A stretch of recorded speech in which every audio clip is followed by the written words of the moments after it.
First, we want to find the force of gravity done on block 2 by block 1. We just use this equation using the universal gravity constant, the mass of the two bodies, and the two variations of position, the magnitude and the unit vector. We're given the two positions of the bodies, and we use those to find the magnitude and unit vector of the position. To find the magnitude, you just add up the square of all the values in the vector.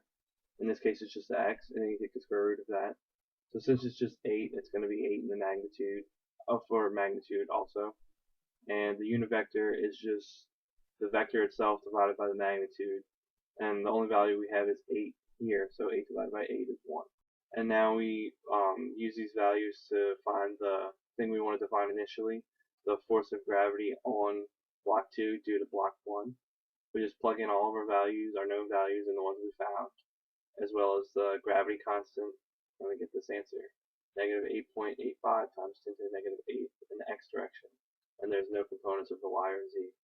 Now we want to find the momentum of block 2 after 0.3 seconds. To do that, we start with the momentum principle, and we just change it into its update form. The force we're using is the force we found earlier, the force of gravity on 2 by 1. We multiply that by the change in time, which is 4.5 minus 4.2, comes down to 0.3 seconds, and we can find the momentum of the second block. To find the momentum of the first block, if we want to do that, it's just the same momentum, but in the opposite direction, so we multiply by negative 1, and we get the same value, but with different signs. First, we want to find the force of gravity done on sphere 2 by sphere 1. To do that, we just do like the problem before. We use the two given masses, and we use the positions of the two spheres in order to find the magnitude and the unit vector.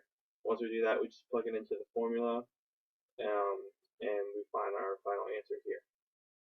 Next, we want to find the electric force on sphere 2. To do that, we use a very similar formula as the universal gravity formula, but this time instead of the gravity constant, we use this value, which is 1 over 4 pi multiplied by epsilon naught, which is also a constant. And instead of the masses, we use the charges of the two spheres. If we plug those values in, we get a final answer of this.